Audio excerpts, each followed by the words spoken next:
suis donc le président pour les Hauts-de-France du CNA. Nous organisons ce point suite à un certain nombre de réflexions, de demandes et d'échanges qu'on a eus avec des acheteurs dans nos réseaux et qu'on a monté ça avec Procemo. Comme je suppose qu'un certain nombre d'entre vous ne connaissent pas le détail, ne sont pas familiers avec le CNA, je vais mettre en deux mots très très rapidement ce qu'est le CNA. Donc, c'est une association d'acheteurs, c'est la plus grosse, c'est l'association de référence des acheteurs en France. Donc, tous les métiers des achats, des ressources externes, que ce soit pour les entreprises privées comme pour le secteur public. On a pas mal d'adhérents dans le monde du public, on a pas mal d'adhérents dans le monde du secteur privé. En 2019, on n'a pas les chiffres complets de 2020, évidemment, on est en cours. On considère qu'on représente environ 15 000 personnes, directeurs achats, responsables achats, acheteurs, etc. Et tout ceci représente une force de frappe, si j'ose dire, de l'ordre de 300 milliards d'euros. Bon, ça, c'est pour bien préciser que c'est le regroupement de beaucoup de possibilités. La grande volonté du CNA, l'un des leitmotifs, c'est la notion des achats responsables. De toute façon, on va y revenir là-dedans et on est parfaitement en ligne avec tous ces éléments-là, les achats responsables et le RSE. Le CNA, c'est un endroit où les acheteurs vont pouvoir échanger, vont pouvoir débattre, vont pouvoir trouver des informations nouvelles. Il y a même une petite partie offre d'emploi, mais j'ai envie de dire, ce n'est pas notre vocation première, mais il y en a même une quand même, si jamais ça vous intéresse. Je ne peux que vous engager à aller voir le site www.cna-asso-asso.fr. Vous verrez, nous avons activé, nous y reviendrons, enfin, on en reparle un tout petit peu dans le cours de la présentation, ces derniers temps, un forum spécial sur tout ce qui est approvisionnement de produits d'hygiène, de masques, de gel, etc. Voilà ce que je pouvais en dire. J'ai l'impression que quelqu'un veut dire quelque chose ou non? Bon. Si c'est bon, je vais passer la parole à Laurent Lafitte, qui a en particulier préparé les slides que l'on va voir. On va essayer de garder une partie interactive, mais comme on est plutôt très nombreux, il y a plus de 80 inscrits, comme on est quand même plutôt nombreux, nous allons dérouler plusieurs slides. Vous allez voir, Laurent va expliquer ça. Et on gardera à la fin de chacune des trois parties un espace pour des questions. Néanmoins, n'hésitez pas à mettre les questions au fur et à mesure sur le chat, si vous en avez, ou vous les gardez à la main et vous les posez à la fin de chacune des sections. Voilà, je vous souhaite la bienvenue. Je suis content de voir que le sujet, je suis content et rassuré de voir que le sujet motive autant de monde. Et c'est très bien. Voilà, Laurent, à vous la parole. Merci. Un sujet, c'est vrai, qui intéresse beaucoup, un sujet d'actualité. On se présente aussi aujourd'hui devant vous. Je suis directeur technique chez Procemo, un cabinet de conseil. Donc, on a aussi des clients qui ont des problématiques sur lesquelles nous avons travaillé, des directeurs achats, des acheteurs avec qui on a échangé. Donc, toute cette présentation, elle est basée là-dessus. C'est sur notre expérience, sur les expériences aussi qu'on a pu mener nous en tant qu'acheteurs, et on essaye aussi de vous donner des exemples concrets. À la fin de chaque partie, il y aura un moment d'échange, donc ça sera extrêmement important aussi de vous dire moi sur cette partie, j'ai plutôt fait comme ça, ou voilà, un retour d'expérience, un échange, et puis si vous avez des questions, surtout, n'hésitez pas. Pour présenter un peu rapidement Procemo, je vous ai dit qu'on était un cabinet de conseil, mais Procemo Group, ce n'est pas qu'un cabinet de conseil, c'est également un cabinet de recrutement sous le nom de Linkus. Procemo Group est également composé d'un cabinet de conseil avec deux entités. L'entité Procemo avec la partie achat et supply chain, et la partie LEO sur la partie logistique. Pour nos métiers, qui sont l'achat, la supply chain et la logistique, on opère à des activités dites opérationnelles, des activités de conseil et bien entendu de la formation. On est positionné un peu partout en France. Notre siège étant à Toulouse, on a été bercé par l'aéronautique. On a également une agence à Nantes, à Paris et forcément à Lille, un secteur très dynamique. Un secteur dynamique parce que ça nous a permis de réaliser des activités dans l'industrie aluminium, au niveau de la maintenance et l'ingénierie ferroviaire, au niveau des usines chimiques. Et puis, bien sûr, on est dans l'aéronautique. Il y a aussi quelques usines d'aéronautique dans les Hauts-de-France. Donc, on accompagne également d'autres clients hors de France, notamment sur l'automobile, sur l'énergie, sur le retail, sur le spatial. Donc, on a quand même une vision, on va dire, assez large des achats. Et c'est toutes ces expériences que j'ai essayé de récupérer avec forcément un petit focus sur les Hauts-de-France tout au long de cette préparation. Et puis, ce que je tiens aussi à souligner, c'est que nous-mêmes, nous sommes adhérents du CNA. Pourquoi? Parce qu'en tant que cabinet de conseil, on se doit toujours d'être à l'affût des meilleures pratiques sur tout ce qui est process, méthode, outils et RSE.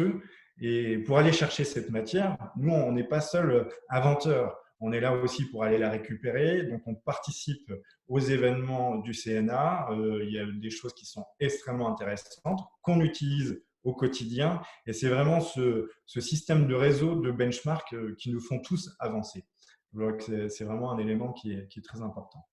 Pour en revenir, en tout cas, sur le déroulé de cette présentation, en fait, il y a vraiment 3 éléments essentiels pour moi pour cette sécurisation de ce redémarrage. On va dire, premièrement, la maîtrise des risques. Au final, c'est quoi? C'est construire mon plan d'achat, mon plan de sécurisation, d'organisation, de continuité d'activité. Et puis aussi, quand je vais faire mon état des lieux, je vais regarder comment se portent mes partenaires. Et si jamais il y a des difficultés avec mes partenaires, il va falloir aussi à penser à refaire du sourcing, donc mettre en place une stratégie de sourcing. Et forcément, dans un cas de réorganisation, il va y avoir de la conduite du changement, il va y avoir différents chantiers de mise à jour à piloter. Et donc, forcément, on a toute cette organisation et cette conduite du changement qu'il va falloir gérer. Si je passe sur la première partie maîtrise du risque, donc je me répète, je vais dérouler toute la partie maîtrise du risque et ensuite il y aura un moment d'échange. Sur cette première partie, c'est quoi mon objectif? Mon objectif, en tant qu'acheteur, je vais vouloir maintenir mon flux d'approvisionnement, je vais vouloir maintenir ma supply chain. Et donc, je vais construire justement un plan de continuité d'activité qui va être basé sur 4 briques importantes. Premièrement, je vais effectuer un état des lieux de mes achats, de mes commandes. Je vais relever mes contraintes en interne, je vais faire une analyse de mon marché et forcément de mes partenaires fournisseurs. Et tout ça, ça va me permettre de construire mes risques. C'est vraiment important de travailler sur tous ces éléments pour anticiper ce qu'on appelle l'effet boomerang de la supply, parce que pour l'instant, tout le monde a des stocks, tout le monde arrive encore à approvisionner. Je ne parle pas sur tous les produits, notamment sur les produits sanitaires, mais on a encore un peu de stock. Mais quand on va redémarrer tout doucement l'activité, au fur et à mesure, on va avoir des manquements et ce n'est pas à ce moment-là qu'il faudra se réveiller et commencer à redémarrer la machine. Donc, si je fais un aparté sur la partie état des lieux, qu'est-ce qui est important de faire? C'est une projection. La projection, je ne vais pas pouvoir le faire tout seul. La projection, je vais le faire avec mes relais supply, je vais le faire avec l'ordonnancement, je vais le faire avec les forces commerciales, je vais le faire justement avec tout mon écosystème qui est au niveau de mon entreprise. Cette projection, des fois, on se dit comment je vais faire? Parce qu'au final, je ne sais pas de quoi est constitué l'avenir. C'est quand même important de pouvoir se baser sur cette projection et avoir un effet d'avenir. Donc, on peut prendre justement les données de l'année dernière, donner un pourcentage, on se dit qu'on va être à 30% d'activité, etc. Donc, c'est extrêmement important pour cadencer et ordonnancer déjà mes activités. Ordonnancer mes activités, c'est extrêmement important. Pourquoi? Parce que j'ai peut-être travaillé sur des nouveaux produits, ils sont finalement plus importants. C'est remettre peut-être l'innovation de côté pour le moment sur certains produits où il y a encore énormément de travail à faire, où j'ai pas forcément de maturité, mais plutôt je vais me concentrer sur mon cœur de cible, sur mes activités phares, et puis du coup, je vais plutôt revoir cet ordonnancement d'activités. Et justement, ça me permettra peut-être de reclassifier mes fournisseurs. J'ai des fournisseurs qui sont en rang 2, 3. Je prends toujours l'exemple de transporteurs parce que c'est souvent des entreprises de petite taille. Et si mes transporteurs ont des difficultés, et ben forcément, quel va être le lien entre un fournisseur avec un client? Au final, mon flux ne sera plus, eh bien, on sera bloqué, ou alors mes lead times seront bien prolongés, donc mes cadences de production, etc. Un petit aussi focus, c'est qu'il ne faut pas oublier qu'en effet, on a la production, mais on a aussi la rechange. La rechange, pour beaucoup d'industries, ça va être important parce qu'on a des machines-outils à l'arrêt, on a beaucoup de choses qui sont à l'arrêt, et quand on va redémarrer, eh ben, on aura besoin de justement toutes ces pièces de rechange et toute cette maintenance à opérer. Donc, il ne faut vraiment pas le laisser de côté. Et aussi penser global et multi-entité, c'est-à-dire que si je suis dans un groupe avec plusieurs entités, je vais me rapprocher d'elles, et aussi pour relever quels sont ses besoins. Pourquoi je dis ça? Parce que quand on est une multi-entité, peut-être que j'ai un besoin qui n'est pas forcément urgent pour moi. Je vais aller me rapprocher d'un fournisseur, je vais lui prendre ses stocks, mais qui me dit que l'entité d'à côté, ce n'est pas un stock qui est extrêmement urgent pour elle. Et puis du coup, il faut qu'on partage ces informations parce que je ne veux pas la mettre en péril. Et aussi, on aura un effet de masse, ce qui est extrêmement important. On se l'est dit encore hier, notamment dans le Nord, on a eu des regroupements bancaires justement pour faire des commandes groupées notamment sur la partie sanitaire. Une question aussi qui est importante à se poser, notamment au niveau de mes clients internes, c'est est-ce que j'ai encore la capacité de commander et surtout d'accueillir les marchandises? Parce que je peux être bloqué d'un point de vue physique. Est-ce que je n'ai pas aussi des critères de qualité qui sont peut-être baissés pour gagner en réactivité? Est-ce que je peux aussi changer de produit et trouver un produit de substitution? Ou peut-être aussi que mes clients internes se sont penchés sur l'affaire, connaissent très bien leurs besoins et se sont dit, voilà, je sais que ce produit pourra faire l'affaire. Donc, c'est extrêmement important de relever toutes les problématiques qu'on a en interne. Donc, pour l'instant, j'ai relevé, on va dire, mes prévisions de production, mes prévisions de besoins. Là, je prends toutes mes contraintes qui sont en interne. Et qu'est-ce qui me manque? Eh bien, forcément, savoir qui peut y répondre. Et donc, je vais faire déjà une analyse de mes propres fournisseurs, aussi communiquer avec eux, savoir comment ça se passe, est-ce qu'ils ont aussi des problèmes d'approvisionnement. S'ils ont des problèmes d'approvisionnement, eh bien, pourquoi pas faire du co-sourcing? Parce que peut-être que mon client, c'est une grosse entreprise. Moi, je suis une PME, une petite entreprise. Je sais, en tout cas, j'ai moins de poids par rapport à mes propres fournisseurs, et peut-être que je peux être aidé de mon client. Et faire de co-sourcing, c'est vraiment quelque chose qui est une éventualité très intéressante et qui se produit énormément. Vraiment, la communication, pour moi, c'est ce qu'il y a de plus important dans cette période. Et il ne faut pas avoir peur de demander de l'aide. On est quand même face à beaucoup d'élan de solidarité et de compréhension. Personne n'est là pour crever les pneus de l'autre. Et on peut utiliser également un outil d'analyse qu'on a tous utilisé, enfin, où la plupart acheteurs ont étudié à l'école, qui est la matrice de Krajcik. Je trouve que c'est un outil qui est assez intéressant pour voir aussi quel est l'impact de mes fournisseurs et justement quels sont mes fournisseurs stratégiques et quels sont mes achats critiques, etc. Donc, ça permet d'avoir un dispatch en tout cas sur toutes mes activités. Et je parlais aussi de tendance de substitution. Tout à l'heure, je parlais aussi d'un produit qui peut être remplacé par un autre. Et ben ça aussi, sur tous les réseaux sociaux, sur toutes les lectures qu'on peut avoir, on trouve souvent des produits de substitution. Je vais vous donner un exemple très bête. On a fait une action solidarité avec Procemo, justement pour accompagner le secteur sanitaire, donc tous les CHU, les EHPAD, etc., à réaliser leurs commandes, en tout cas sur la partie masque, au niveau des blouses. Et en fait, on s'est vite rendu compte que les blouses, elles pouvaient être remplacées notamment par des tabliers de coiffeurs ou d'autres produits.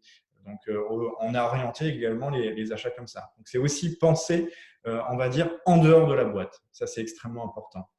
Au niveau de l'identification du risque, ça, c'est facile. Je reprends tous mes éléments. Je les mets bout à bout.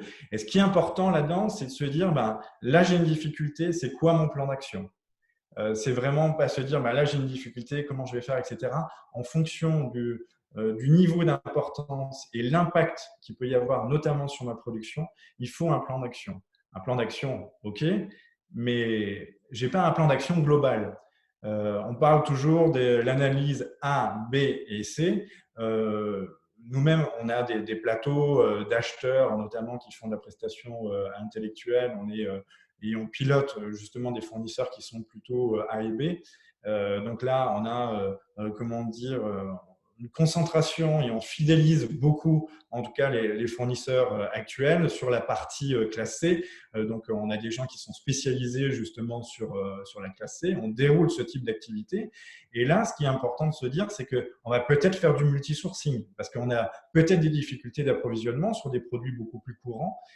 Et donc, voilà, les stratégies peuvent être notamment différentes. Il faut faire attention aussi à ces segments. Les segments peuvent changer aussi d'ordonnancement. Donc, c'est important justement de décliner toutes ces parties-là et surtout mettre à jour régulièrement ce plan. Je crois qu'on le vit tous. Hein. Un jour ne ressemble pas à l'autre. On a des plans complètement différents. On a un environnement légal qui est très mouvant. On a un gouvernement qui nous donne des orientations et qui s'adapte aussi. Donc, à nous aussi de s'adapter, de récupérer également ces bonnes pratiques et surtout, donnez-vous des objectifs mesurables pour éviter de se disperser et communiquer avec l'ensemble des parties. Si je fais une petite synthèse, en tout cas, de cette première partie, et les recommandations qu'on peut donner, c'est fidéliser déjà vos partenaires actuels. Peut-être que il peut y avoir des difficultés avec lui, peut-être d'approvisionnement. Je vous ai dit, le principe de communication est extrêmement important, mais c'est déjà dans un premier lieu comprendre pourquoi il a des difficultés et peut-être pourquoi il ne peut pas honorer ses contrats. Sur la partie partage des informations de fournisseurs, je vous ai parlé de projections. Ces projections, partagez-les avec eux. Eux aussi, ils ont des plans d'action à mettre en place. Ils ont aussi des attentes. Ils ont aussi des banques qui sont derrière et qui attendent de savoir ce que vous avez décidé de faire.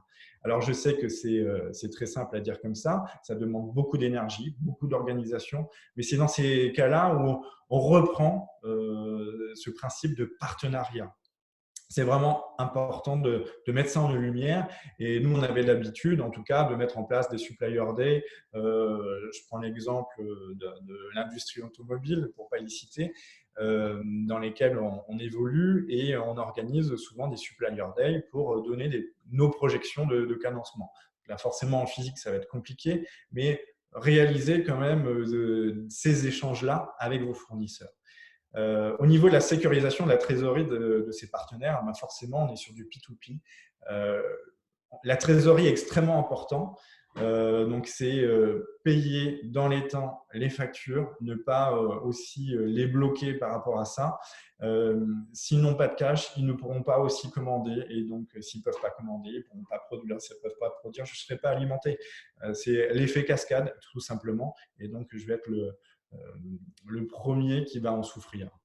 Sécuriser ses contrats en cours, c'est ce que je vous ai dit, hein. Fidéliser ses partenaires, sécuriser ses contrats, peut-être que je n'ai pas besoin, en tout cas, de toutes les commandes que j'ai actuellement, mais rien ne m'empêche, en tout cas, de communiquer avec mon fournisseur, de faire d'étaler un peu plus dans le temps les livraisons, peut-être aussi parce que j'ai des problèmes de stock.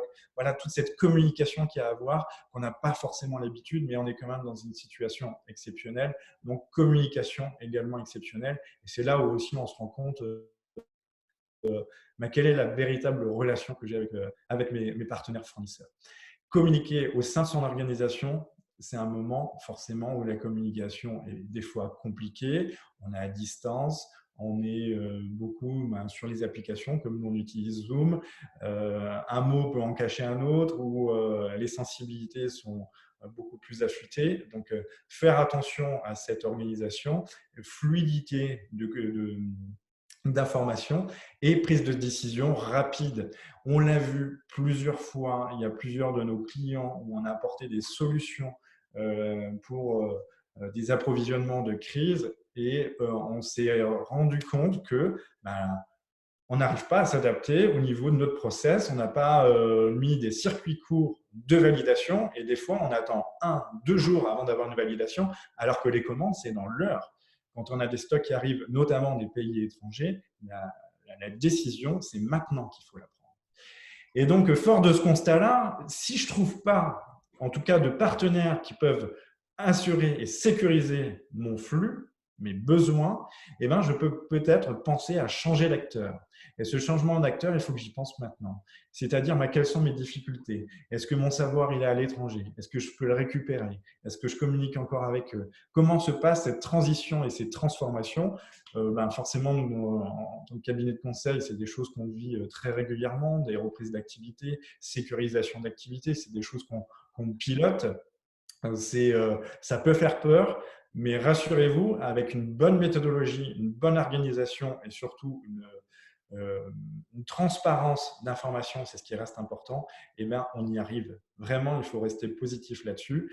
C'est vrai qu'on a toujours ces partenaires privilégiés, mais il y a des moments où il faut savoir dire stop et peut-être changer aussi, parce qu'on peut avoir une mésentente, en tout cas au niveau des politiques dans ces situations.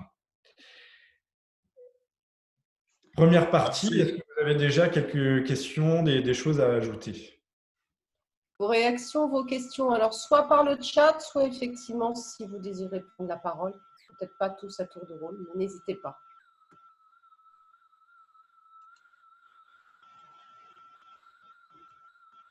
Du coup, je peux peut-être embrayer. Ok, oui, parce qu'on a déjà bien entamé. D'accord. Ça me permet de dire, on a 1 heure, on va jusqu'à 2h30. On a encore plusieurs choses à dire. J'ai saisi le message. Sur la partie sourcing, je vous ai dit quand même que ce qui était important, c'était de fidéliser déjà ces fournisseurs actuels. Il peut y avoir aussi des difficultés de leur part, on se l'est dit, aussi d'approvisionnement. Donc, il va peut-être falloir aussi faire du sourcing en externe, bien communiquer avec eux pour comprendre quelles sont leurs difficultés. L'implication, c'est aussi les donneurs d'ordre. Je vous ai dit, les produits de substitution notamment. Ce qu'il faut toujours avoir en tête, c'est qu'il ne faut pas oublier son client final. Qu'est-ce qu'il attend, le client final? Au final, c'est lui qu'il faut satisfaire. Donc, on va aller chercher peut-être du RSE, on va aller chercher justement du circuit court, parce que c'est peut-être les nouvelles attentes, parce que forcément, on rentre dans une nouvelle ère. On a aussi nos clients finaux qui ont peut-être des attentes différentes. Donc, aussi, ce qui est important, c'est de les capter et être justement dans ce schéma d'adaptabilité. Donc, tout ce qui est critères de mieux-disance et de qualité, il faut toujours les garder. Sur la partie multi-sourcing, on se l'est dit, c'est extrêmement compliqué, on va dire, en ce moment d'avoir des produits d'import. Et ça, c'est le retour d'expérience qu'on peut faire quand on a fait cette action de solidarité. C'est chercher dans son maillage, dans son environnement, et puis aussi de ne pas tout mettre uniquement sur un fournisseur, vraiment multiplier les opportunités de manière à pas, on va dire, bloquer sa chaîne d'approvisionnement, sans pour autant effacer tout ce qui a été fait sur mon panel fournisseur et fidéliser toujours mes fournisseurs actuels. Vous vouliez peut-être rajouter quelque chose sur le forum Achat Connect? Oui, l'un de ces exemples que le CNA a lancé dans ces logiques de multisourcing et d'action, enfin, et pour celui-là et pour la notion, on va dire, du maillage local, même si ce n'est pas purement local. Donc, le CNA a lancé depuis, en gros, le début du confinement, un forum sur son site où les différents acheteurs, je ne sais pas si vous avez été voir, les différents acheteurs vont partager leurs informations, les bons plans, trouver des interlocuteurs pour trouver du gel, pour trouver des gens qui font du contenant, pour trouver les masques, pour trouver ceci. Alors aujourd'hui, c'est orienté Covid-19, soyons très clairs, hein, c'est vraiment dans cette optique-là. Mais l'exemple que l'on en a pris dans ce cadre-là, parce qu'on voit que ça marche bien, que ça sert à beaucoup de gens, ce type de forum, nous envisageons de le reproduire dans le futur sur des domaines spécifiques, c'est-à-dire trouver des endroits où vous allez pouvoir échanger avec des gens qui sont dans les mêmes problématiques d'achat que vous. Alors, on est dans ce débat entre concurrence et coopération. Et c'est très important dans notre logique, et c'est ce que souligne Laurent aussi par endroit, il vaut mieux être en coopération, même si par ailleurs on est concurrent. Ça, c'est des choses qu'il ne faut jamais oublier, parce que c'est comme ça qu'on montrera quelque chose de flexible, résilient, réactif et adapté aux besoins de nos donneurs d'ordre internes. Donc, n'hésitez pas à aller voir le forum, alors, qui est aujourd'hui orienté produits d'hygiène, etc., autour du Covid, mais c'est un élément qu'il faut mettre en place. Voilà. Sur la partie multi-sourcing, justement, on va aller chercher des nouveaux fournisseurs. Ces nouveaux fournisseurs, où est-ce que je les trouve? Je peux aller notamment chercher dans mon maillage local, notamment nous, quand on a travaillé sur l'accompagnement des CHU et des EHPAD, etc. Donc, on était notamment contacter les CCI, on était sur les réseaux sociaux, on était communiqué avec les régions. Donc, c'est là aussi on trouve des informations, on trouve des annuaires qui sont extrêmement intéressants. L'État a également aussi mis en place un certain nombre d'entités qui peuvent répondre à vos besoins. Ce qui est important de se dire aussi, et ça aussi je l'ai répété, c'est la modification où on peut aller sur des produits génériques. Je vous donnais l'exemple des surblouses, et ça vaut pour tous les domaines. Si on est dans le domaine du retail, je peux aussi trouver on va dire, des entreprises dans mon maillage local. C'est peut-être pas une, ça sera sur plusieurs, et qui pourront répondre à mes besoins, que ce soit l'ingénierie, que ce soit l'industrie. Il faut quand même se dire que les Hauts-de-France, il y a quand même beaucoup d'entreprises. C'est un secteur qui est ultra dynamique. Donc, je suis convaincu que sur chaque type de produit, vous allez trouver quelque chose. On nous a beaucoup posé la question, on avait demandé si on pouvait avoir des questions aussi en anticipé. On parlait de la localisation, on parlait aussi de la relation qu'on a avec la Chine. Ne bloquez pas tout de suite, en tout cas même sur les produits d'import, ne bloquez pas tout de suite vos relations avec ces fournisseurs. Ce n'est pas du tout la préconisation que je pourrais donner. C'est en premier lieu, faites attention à votre taux de dépendance. Ne bloquez pas votre chaîne d'approvisionnement par principe. C'est des choses que vous allez pouvoir au fur et à mesure, à moyen terme, à long terme, revoir justement votre stratégie de localisation, mais dire que vous allez tout couper tout de suite, concrètement, je pense que ça ne sera pas faisable, mais en tout cas, sur certaines activités, vous êtes bloqué, allez justement chercher sur votre maillage local. Excusez-moi, j'étais trop vite. La partie RSE qui est extrêmement importante, on l'oublie souvent. Je sais que tous les acheteurs n'ont pas l'habitude encore de travailler avec le secteur adapté. On a des fois des a priori. Moi, je prends l'exemple souvent de STS Group, qui notamment est dans l'aéronautique, qui a fait aussi de la recherche et développement, notamment sur l'industrie aéronautique sur la région Nord. Donc, c'est important de se dire que le secteur adapté peut aussi répondre à mes exigences, qualité, coût, délai. Et puis on est dans un ancrage territorial. Souvent, c'est des entreprises qui sont autour de nous. Comment je fais pour les trouver? Forcément, j'ai la GFIP qui peut me donner également une liste, en tout cas, d'annuaires. Et quand on parle de RSE, on a également ce principe d'innovation. On va aller rechercher peut-être des nouveaux partenaires. N'oubliez pas de donner vos critères de mieux-disance. Allez chercher l'innovation et surtout des facteurs différenciants qui sont certainement importants. Comme je vous ai dit, les attentes des clients finaux vont changer sur des circuits courts, sur l'impact carbone, sur ce genre de choses. Donc, essayez peut-être d'aller chercher ça. travailler avec le marketing, travailler avec le commerce et la mise en avant de facteurs différenciants. C'est pas forcément ça, en tout cas, qui va complexifier les choses. Bien au contraire, ça peut même limiter la facture dans certains cas. La digitalisation, forcément, dans ce monde moderne, on parle beaucoup de digitalisation, on parle beaucoup de produits de marketplace, d'e-sourcing, pensez-y. Surtout, ça facilite le circuit P2P, purchase to pay, paiement facture. On évite de mettre en péril également nos fournisseurs. C'est aussi des outils qui sont ultra légers, très faciles à mettre en place, qui s'intègrent facilement aussi dans un processus achat. Une conduite du changement, on va dire allégé, parce qu'il faut aussi l'adhésion, en tout cas, de toutes les personnes qui gravitent autour de ce processus achat. Et on bénéficie d'un ensemble de catalogues, de produits négociés.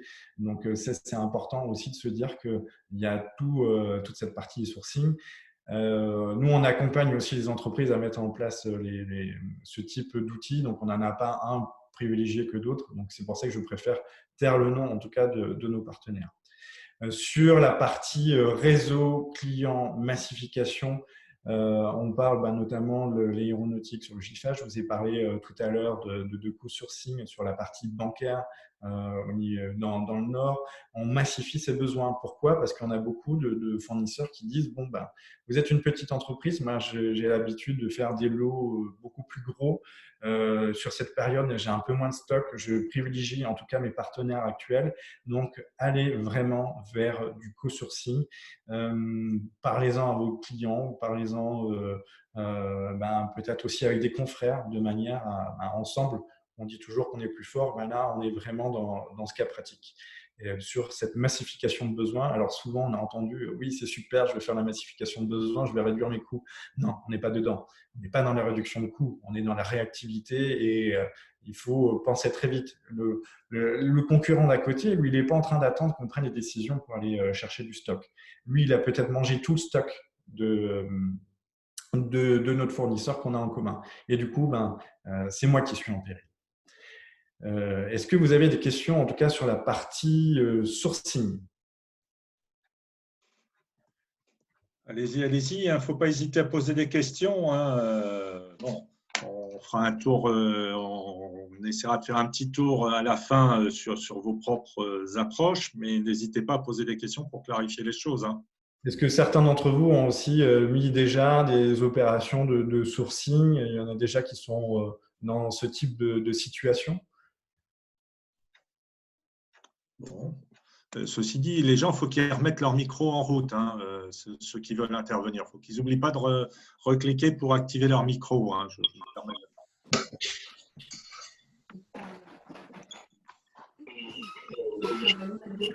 L'année prochaine, j'espère que je vais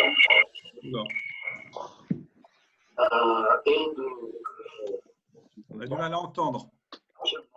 La situation en 2019, mais aussi en 2020, le droit j'ai fait. On entend extrêmement mal. Je suis vraiment désolé.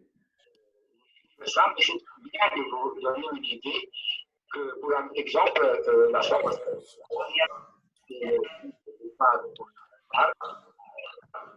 Atlantic Rail for Cruises, ARC chaque année. Regardez le total.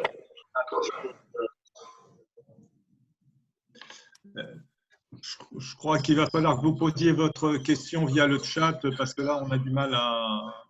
Et il y a beaucoup d'écho dans ce que vous dites et c'est compliqué à comprendre. Je suis désolé. On a interprété.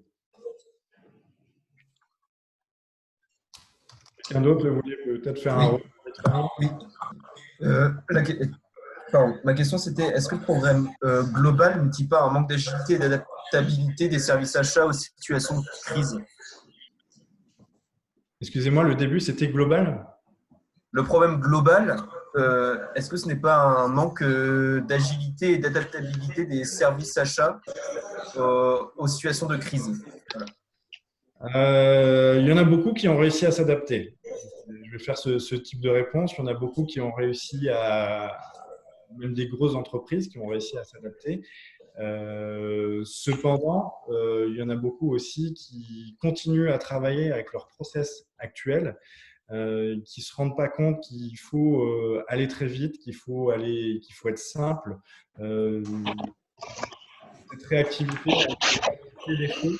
C'est justement tous les chantiers que je vais proposer tout à l'heure sur lesquels il faudra travailler pour revoir de toute façon toute cette façon de penser et toute cette organisation. Tout à fait, c'est un problème d'adaptabilité, disons-le. Merci. Juste une autre question et on passe à la troisième partie, s'il vous plaît. Non? Bon, bah, vas-y, on y va. J'embraye sur la dernière partie qui est le pilotage. Je vous ai parlé justement de cette adaptabilité qu'on devait avoir, ces chantiers, parce que forcément, ces services achats doivent se mettre à jour et s'adapter. On a parlé de la partie juridique, un cadre légal qui est très mouvant. On a parlé de chantier RSE, on a parlé de mise à jour de process, de sa structure achat globale et des outils qui sont adaptés. Et tout ça, forcément, je parle des MAIC au-dessus. Donc, il faut aussi que tous ces chantiers soient menés, mesurables. Et puis surtout, en bas, ici, vous voyez l'achat, il y a aussi l'humain qui est extrêmement important. Si je fais un rapport d'horizon sur la partie juridique, je ne vais pas passer un film là-dessus parce qu'on a eu aussi beaucoup de questions, notamment sur les cas de force majeure, et aussi la possibilité notamment un webinaire au sein duquel vous avez beaucoup de réponses. Je ne peux pas faire de réponse là-dessus. Pourquoi? Parce que chaque contrat est particulier. Je peux vous inviter justement à regarder vos clauses contractuelles, notamment sur la relation qu'on peut avoir avec les fabricants, ce qui est précisé au niveau des cas de force majeure. Au niveau des conditions générales de vente également, qu'est-ce qui est précisé? Et surtout les délais de paiement, parce qu'on peut avoir des problèmes de trésorerie et si on dérape au niveau des délais de paiement, communiquer avec votre fournisseur, c'est extrêmement important et en cas de difficulté, surtout penser à la médiation. Donc tout ça, c'est un replay qui est disponible au niveau du CNA. Oui, sur la partie, pardon. Je vais me permettre juste là, sur le juridique.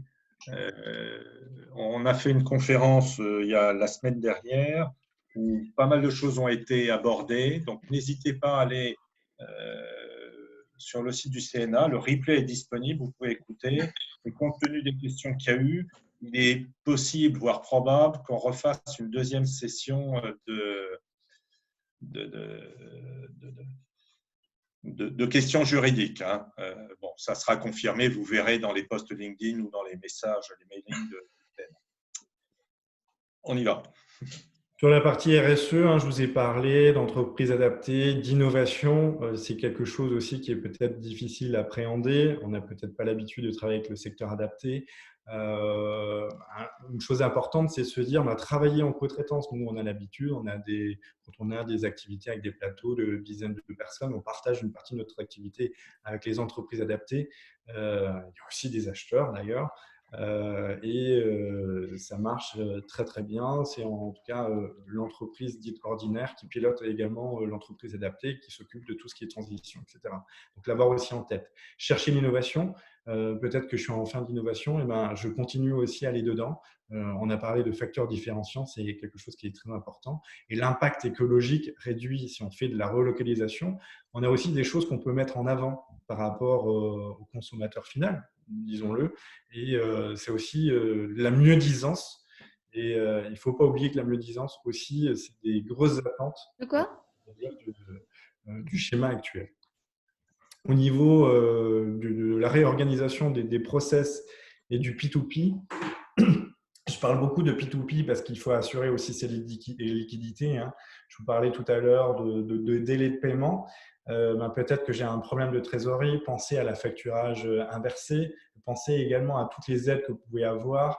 Peut-être que votre santé économique n'est pas encore totalement impacté. Donc, c'est à ce moment-là qu'il faut se rapprocher des banques. Vous avez encore des projections.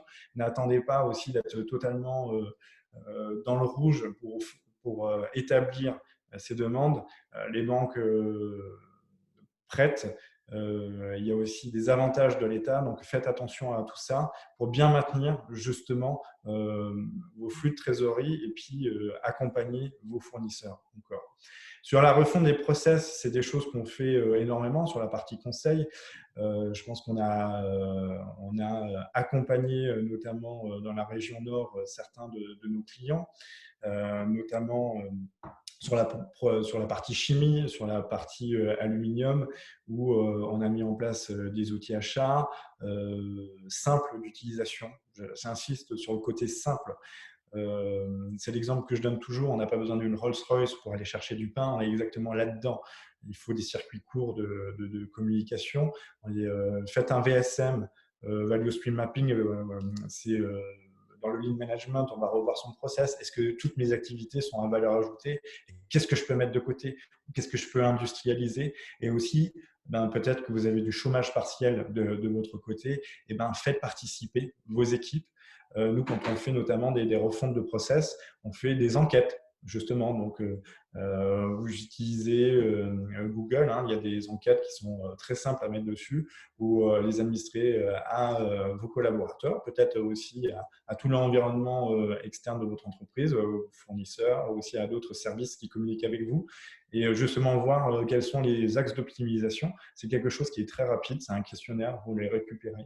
Et vous voyez aussi les grandes tendances et capter les bonnes idées. Voilà, donc c'est important d'impliquer en tout cas tous ces collaborateurs là-dedans.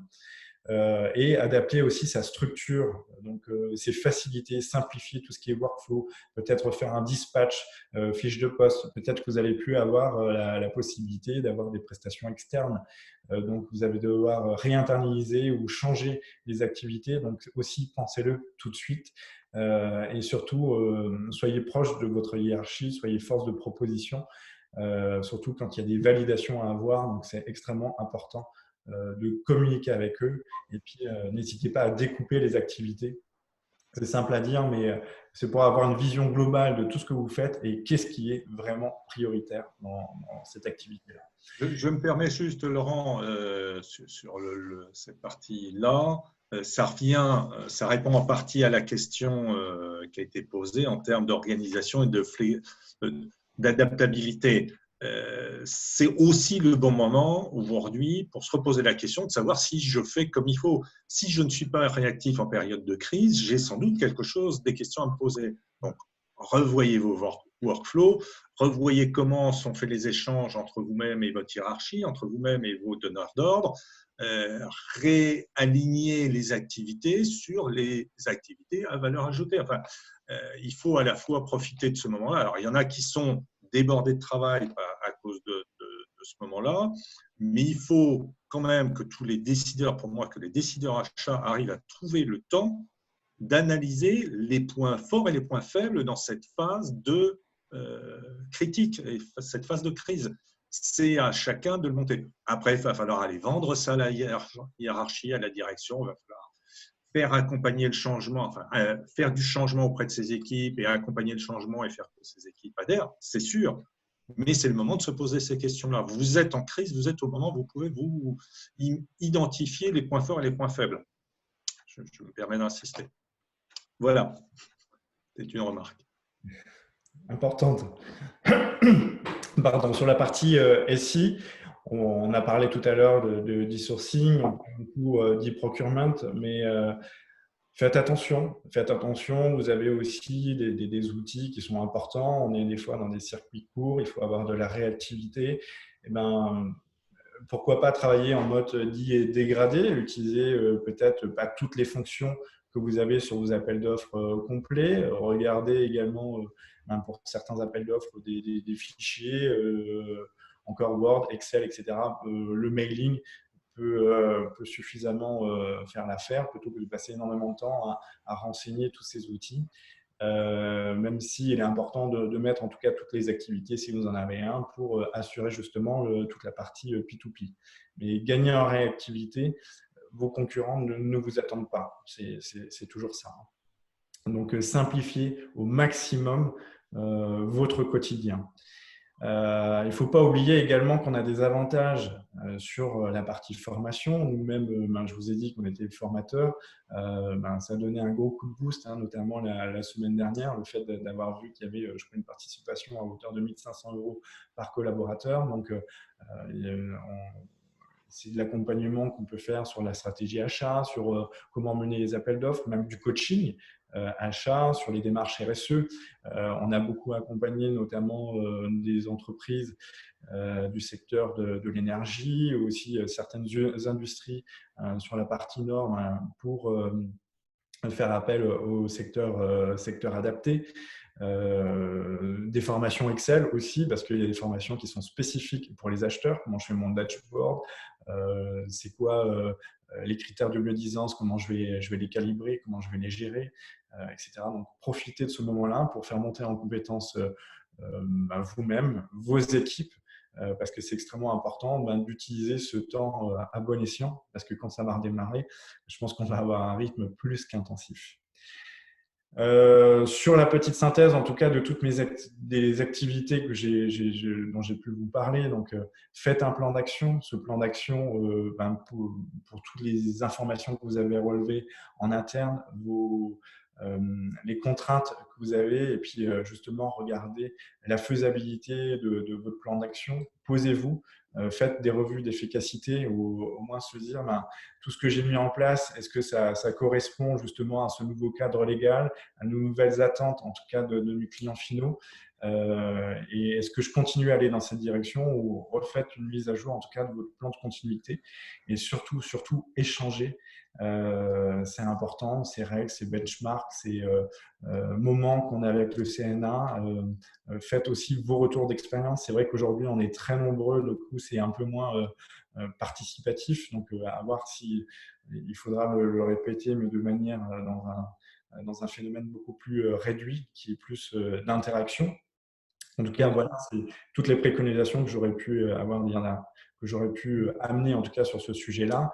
Et il ne faut pas oublier que les achats, on n'est pas là que pour passer en tout cas des commandes, pour assurer le flux logistique. On est là aussi pour contribuer à cette transformation de l'entreprise, à modifier notre modèle, à travailler, je vous l'ai dit, avec le commerce, à travailler avec le marketing, avec l'ordonnancement, avec la supply. Donc, on est aussi on peut être cet acteur qui orchestre ce changement, d'aller chercher des partenaires, on peut aller chercher l'innovation, on peut aller chercher du RSE. Et bien ça aussi, c'est le rôle de l'acheteur. C'est vrai que les achats sont souvent mis de côté, mais si on apporte des solutions intelligentes et qui répondent justement aux attentes de l'utilisateur final et qui nous permet de gagner en compétitivité et d'avoir des facteurs différenciants, c'est ça qui est important. Puis surtout rentrer dans du business partner. C'est fini le cost killing, on n'est plus dans cette crise 2007-2008 où je vais réduire mes coûts. On pense aussi intelligemment, on pense à la bienveillance, et ça c'est extrêmement important. Et puis surtout garder ce côté positif. On est dans une crise, certes, les choses vont changer, mais peut-être et certainement pour de mieux, et la croissance va redémarrer. Donc sécuriser tout ça, rester positif. Est-ce que quelqu'un veut aussi faire un retour d'expérience, des commentaires sur cette dernière partie ou Alors Jean-Marc et Laurent, il y a une réaction sur le chat concernant les mécanismes de formation. Oui. Alors, moi, je ne suis pas un spécialiste de la formation. Je ne sais pas si Laurent l'a vu. C'est le mécanisme de formation est soumis aux entreprises ayant fait une demande d'activité partielle, là, les fameux 1 500 € par c'est tout à fait probable. Enfin, moi, je ne maîtrise pas. Nous, ce que l'on veut dire, c'est que pour tous ceux qui ont du temps, enfin, c'est toujours la balance entre les services achats qui sont actuellement débordés parce qu'ils ont énormément de choses à régler, et ceux qui ne sont pas débordés pour diverses raisons. Donc, en général, c'est ceux qui sont en activité partielle. Et là, on recommande fortement. Ceux qui sont débordés, le problème, c'est qu'ils sont débordés, mais il ne faut pas oublier la formation. Alors, ils n'ont pas droit au même Z, ça, je veux bien reconnaître, mais c'est un élément qu'il ne faut pas oublier pour pour ces aspects-là. Est-ce que quelqu'un peut mettre une question par le chat? C'est sans doute le plus commode pour l'instant. Il nous reste 5, allez, 10 minutes maxi pour échanger si vous voulez. Allô, allô? Si je peux souligner en tout cas sur la partie formation, c'est aussi par rapport à ses collaborateurs, même si je suis en chômage partiel, à voir également avec ses RH, mais aux dernières nouvelles, c'était des choses bien sûr qui étaient plausibles, et regarder, se rapprocher aussi de la directe, qui saura aussi répondre à toutes vos questions par rapport à ça. Sur la proposition, Laurent évoquait tout à l'heure en disant là c'est compliqué parce qu'il y a encore il y a plus de 60 participants, donc c'est compliqué d'échanger. Je pense que l'idée de refaire des séquences, et là que l'on ferait avec un nombre limité de personnes, c'est-à-dire 15-20 maximum, qu'on puisse échanger, est-ce que c'est quelque chose qui vous paraît être utile? Et à ce moment-là, on l'organisera assez rapidement, on fera des points par groupe de personnes qui sont intéressées. Voilà, moi j'aimerais bien avoir un retour, ça me semble judicieux, mais vous avez le droit d'avoir un autre avis. Je vois une question. Oui, alors le point de la réactivité des achats. Alors, dans les questions, voir. Laurent, je ne sais pas si vous voyez le chat. Oui, je viens de les afficher. Alors, oui, il y a une. Okay. Oui, ouais.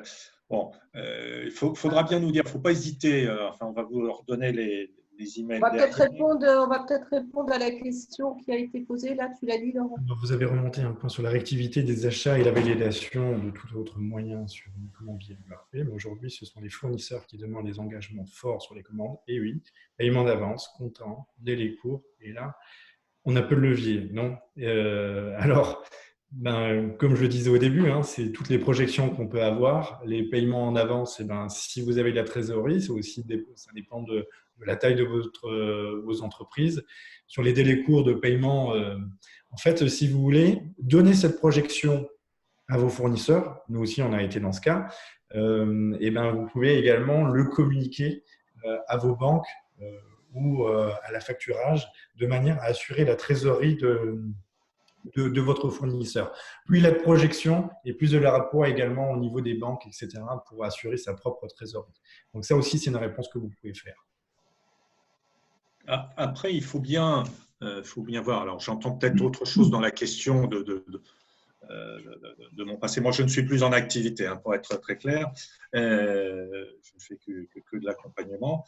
La question que j'entends derrière les demandes fortes des fournisseurs, on revient dans un débat qui est exacerbé par la crise, mais qui existait auparavant, c'est le problème du rapport de force entre le client et le fournisseur.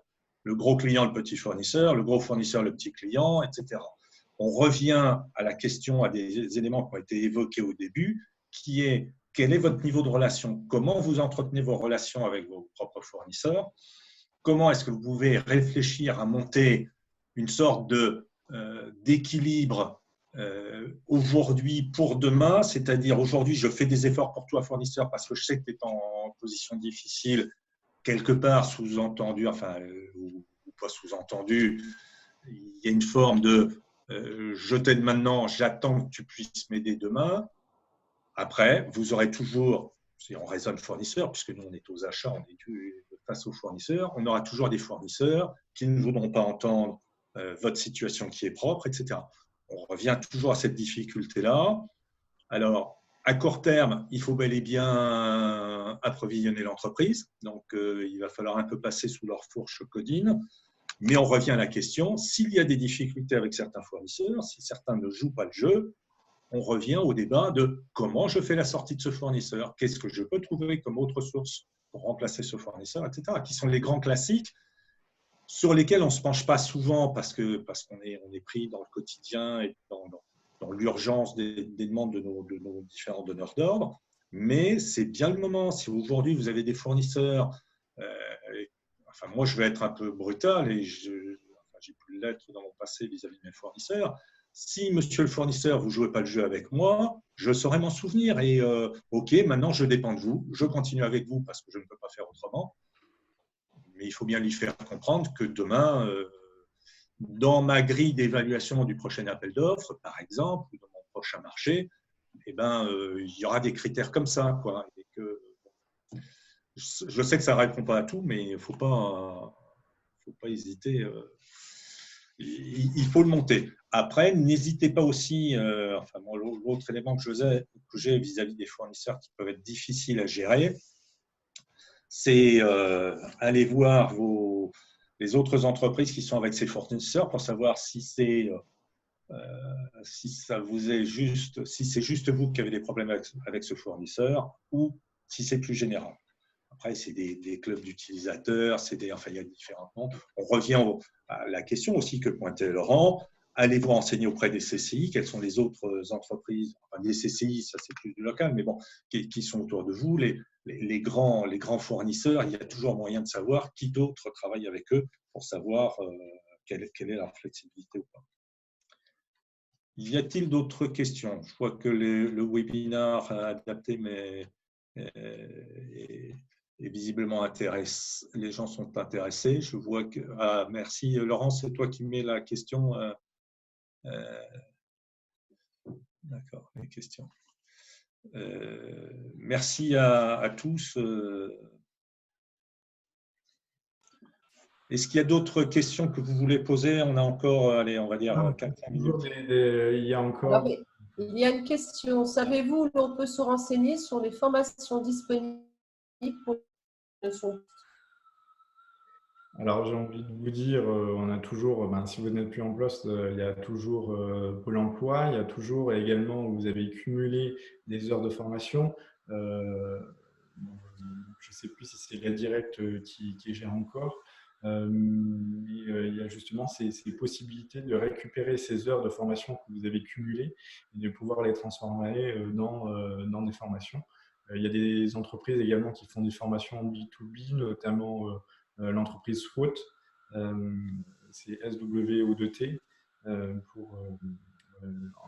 B2C. Donc, ça peut être intéressant sur la partie achat en tout cas. Dans la phase actuelle, sans que ça soit des formations, et en tout cas pas des formations certifiantes en général, allez faire le tour des réseaux sociaux, LinkedIn et autres. Vous trouverez probablement des structures qui font des petits webinaires de 2 heures ou de 4 heures qui déjà vous donneront un élément de vernis. Par contre, ce n'est pas souvent hyper spécialisé dans le monde des achats, j'en suis désolé, mais il faut faire aussi avec ce qui est disponible pour l'instant. Même, en fait, on déroule en ce moment beaucoup de formations, notamment sur tout ce qui est la stratégie achat, etc. Donc, il y a des directions justement achat qui viennent vers nous pour dérouler auprès de toute l'équipe ou de refaire la sensibilisation sur ce que c'est les achats, comment je mène un processus de ce genre de choses. Et puis, on fait participer aussi avec des mises en situation réelles, etc. Donc, c'est des choses qui sont intéressantes à faire pour vos équipes. Est-ce que vous avez d'autres points? Il y a des remarques à faire? N'hésitez pas. Laurent, le dernier slide avec nos emails. J'y vais. Donc, n'hésitez pas à nous contacter. Laurence, on est d'accord, on est prêt à envoyer… Alors, on vous demande s'il a, bien sûr, je pense, j'imagine que de toute façon, On t'entend plus bien, Laurence. Pas de problème. On envoie ça. Enfin, moi, j'avais ton son assez coupé. Suite à une… On est presque. Alors, suite à une réaction, oui, je pense la présentation sera disponible, bien sûr, pour les participants de cette réunion. Il y avait une toute petite dernière question, justement. Voilà. Sur les problématiques de trésorerie et comment accompagner… L'arrêt de projet, surtout. Enfin, il y a des domaines, et Laurent, je suppose que vous le voyez avec vos donneurs d'ordre toulousains, il y a des domaines qui souffrent beaucoup. Bon, l'aéronautique, je vais être très direct, l'aéronautique en est un cas, ou la partie automobile. Il y a des difficultés, en effet. Comment est-ce qu'on peut néanmoins pousser, voilà, si je comprends bien la question, engager le management à investir dans les projets de transformation eux-mêmes, néanmoins, même si la situation est difficile? Comment peut-on faire ça? Et bien justement, on va leur prouver que ces nouveaux projets vont leur rapporter de l'argent, on va diminuer les coûts, on va avoir ces facteurs différenciants. Donc, avant d'aller voir son top management, je viens avec du concret. J'ai déjà communiqué notamment j'ai communiqué avec mes fournisseurs, j'ai déjà un business plan. C'est extrêmement important de présenter ça à ces hiérarchies. Nous-mêmes, on accompagne notamment les directions achats dans tout ce principe de reprise d'activité. C'est une offre qu'on a commencée il y a 3 semaines parce que beaucoup de directeurs achats ont besoin en tout cas de support pour piloter cette transformation et puis d'aller toquer à la porte du top management. Et ben, on va aller justement chercher tous ces leviers RSE, l'innovation. C'est sûr, il n'y a pas de trésorerie. Il n'y a pas de trésorerie tout de suite. Mais si on demande un investissement, je ne sais pas, de 10, 15, 20, 100 K et qu'après j'ai une retombée à court terme peut-être de 100 K, c'est faites ce business plan, ça peut être intéressant et il vous écoutera. Et ça marche. Ça marche. Oui, en effet, je suis désolé, mon mail, il manque une partie, c'est l.lafitte, donc Laurent Lafitte. Il faudra que je le corrige. Merci beaucoup.